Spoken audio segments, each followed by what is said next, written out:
এই জন্য আমাদের অজান্তেই মানুষের জবান থেকে আল্লাহ তাআলা আল্লাহ এই শব্দটা বের করে দেয়।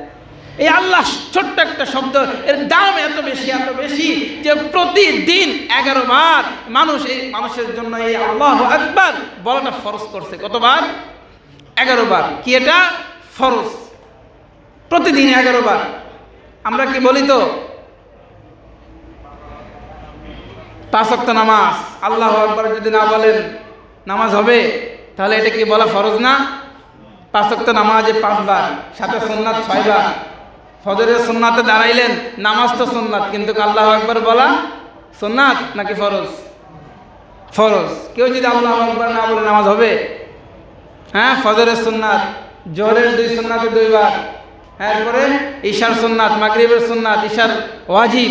এই যে 11 বার আল্লাহ তাআলা ফরজ করে দিলেন যে বান্দা যেন আমাকে স্মরণ করে, আল্লাহু আকবার বলা ফরজ।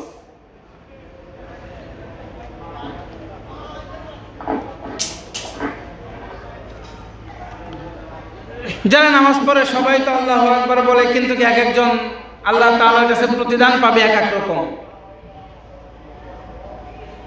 সবার প্রতিদান কি সমান না? এক একজন এক এক রকম প্রতিদান পাবে। গার্মেন্টসে যারা কাজ করে সকাল 9টা থেকে রাত 9টা পর্যন্ত কত কত শ্রেণী বিভক্ত আছে না এখানে? হ্যাঁ, কেউ বেতন অল্প পায়, কেউ অনেক বেশি পায়। তো যারা নামাজ পড়ে এদের মধ্যেও সওয়াব কেউ কম পাবে, কেউ অনেক অনেক বেশি পাবে, সীমাহীন সওয়াব পাবে। কিভাবে সেটা? আল্লাহ তাআলার সাথে যার সম্পর্ক যত বেশি তার ইবাদতের নেকি তত বেশি।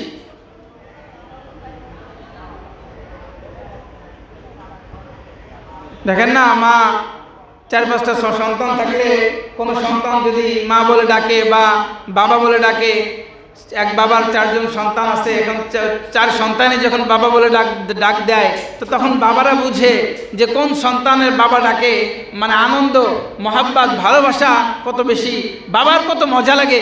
4 সন্তান বাবা বলে ডাক দিলে বাবার কিন্তু ওই সমানভাবে মজা লাগে না। কোনো সন্তান বাবা বলে ডাক দিলে কোনো রকম, আবার কোনো সন্তান যদি বাবা বলে ডাক দেয় ওই বাবার হৃদয়টা ভরে যায়। কোনো বান্দা ইবাদত করলে আল্লাহ তাআলার অবস্থাটাও এমন হয় যে কেউ ইবাদত করলে আল্লাহ তাআলা অনেক অনেক বেশি খুশি হয়ে যায়। আবার কেউ ইবাদত করলে আল্লাহ তাআলা এটার কোনো গুরুত্ব থাকে না। কেন? ওই যে ইবাদত করতেছে তার মধ্যে কি নাই? মহাব্বত নাই, ভালোবাসা নাই, হ্যাঁ, জাহান্নামের ভয় নাই, জান্নাতের আশা নাই, তাকওয়া নাই। তো এই জন্য আমাদের ইবাদত যদি, যেহেতু আমরা নামাজ পড়তেছি, আমাদের এই নামাজ পড়াটা যদি অনেক আন্তরিকতার সাথে হয়, হ্যাঁ, অনেক বিনয় এবং নম্রতার সাথে হয়, তো তাও আমাদের ইবাদতের দাম আল্লাহ তাআলার কাছে কি হবে? বেশি হয়ে যাবে। এই ছোট্ট এক আল্লাহু আকবার বলে মানুষ কত বেশি না কি অর্জন করতেছে। কেউ একা একা নামাজ পড়তেছে, সেও তো আল্লাহু আকবার বললো। আবার কেউ জামাতের সঙ্গে নামাজে আদায় আল্লাহু আকবার বলতেছে, তার নেকি আরো বেশি। কেউ জামে মসজিদে এসে পড়তেছে, তার নেকি আরো বেশি। নেকি অল্পতে এই ছোট্ট একটা শব্দ আল্লাহু আকবার, এতে যদি আল্লাহ তাআলা সীমাহীন নেকি না দিতেন, তাহলে আমরা অনন্তকালের জান্নাতটা কিভাবে ক্রয় করতাম? চট্টগ্রামে বাসা বাড়িতে আপনি 1 মাস 1 দিন থাকবেন, তো 1 দিন থাকলেও কক্সবাজারে দেখা যায় কি 1500 টাকা, 2000 টাকা। হ্যাঁ, আপনি যদি 1 মাস থাকতে চান তো 30,000 টাকা, 35,000 টাকা। চট্টগ্রামে থাকলে 15-20,000 টাকা। তাহলে 1 মাসের জন্য আমার এত টাকা মানে খরচ করতে হচ্ছে। স্থায়ীভাবে যদি আমরা কোনো ফ্ল্যাট কিনতে যাই, তাও দেখা যায় 70-80 লক্ষ টাকা খরচ করতে হচ্ছে।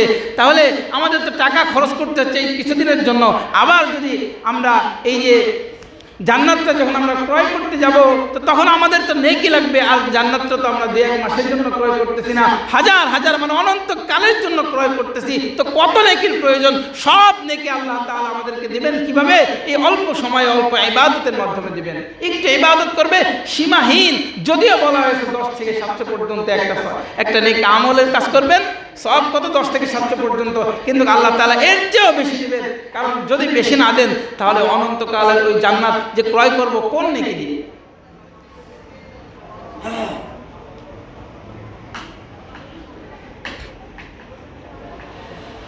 আল্লাহু আকবার। এই জন্য এই আল্লাহু আকবারের দাম এত বেশি। আমাদের জাতীয় মসজিদের খতিব আল্লামা আব্দুল মালিক সাহেব হুজুর, তিনি বারবার কথার ফাঁকে ফাঁকে আল্লাহু আকবার বলে ওঠেন। কখনো বলে আল্লাহু আকবার, কখনো লা ইলাহা ইল্লাল্লাহ, লা ইলাহা, মানে হাদিস পড়াইতে থাকে আর বলে কি লা ইলাহা ইল্লাল্লাহ। কারণ সব সময় উনি মানে ওনার কথার ফাঁকে ধরছে বা যে সব সময় পড়তে থাকে। কারণ কি, মান কানা আখিরু কালামিহি লা ইলাহা ইল্লাল্লাহ দাখালাল জান্নাহ। আমাদের যদি অভ্যাসটা এভাবে তৈরি হয়ে যায়, সবসময় মাঝে মাঝে যদি লা ইলাহা ইল্লাল্লাহ বলতে থাকি, কাজ করতেছি, হ্যাঁ যা কিছু করি না কেন সবসময় মাঝে মাঝে যদি বলি, তো দেখা যাবে মৃত্যুর সময়ও আমাদের কলম, আমাদের জবানে কি আল্লাহ তাআলা কালিমা জারি করে দিবেন, লা ইলাহা ইল্লাল্লাহ। মান কানা আখিরু কালামিহি লা ইলাহা ইল্লাল্লাহ দাখালাল জান্নাহ। মৃত্যুর সময় যখন কালিমা পড়তে পড়তে মারা যায়, তো আল্লাহ তাআলা তার ঠিকানা কি জান্নাতের ঘোষণা দিয়েছেন। আল্লাহ তাআলা তার ঠিকানা রাখবেন জান্নাত। এই ছোট্ট শব্দ আল্লাহু আকবার, এটা আমাদের জন্য কতবার ফরজ? 11 বার। সুন্নাত নামাজে পড়বেন সুন্নাত, কিন্তু আল্লাহু আকবার বলা ফরজ। ফরজ নামাজে তো ফরজই।